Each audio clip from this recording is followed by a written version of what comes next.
So how do you adjust audio in iMovie on the iPad? Let's talk about it. But before we get started, make sure you are subscribed to this channel because you don't want to miss tutorials like this one. Now, you can, of course, open up your iMovie app and go to any of your projects or even create a brand new one, whatever. But the point is that you have more options.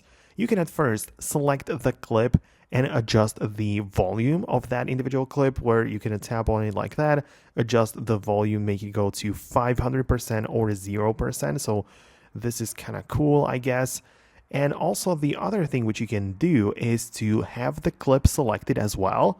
And then above the timeline in the right side of the screen, we have the little wavelength icon indicating sound changes.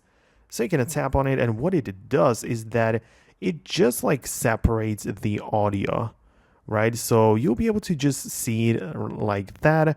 So you get to manage the wavelengths a little bit better.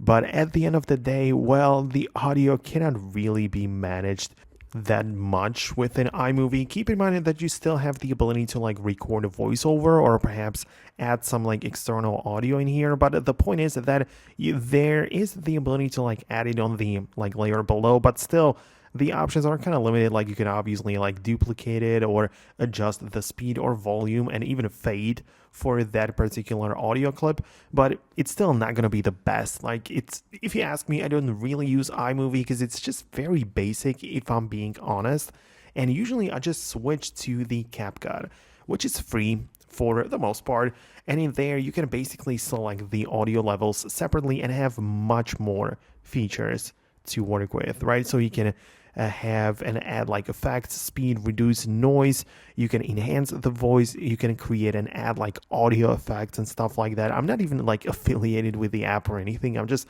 really enjoying it whenever I use it for my project, so I can only recommend it for you. So let me know what you think below.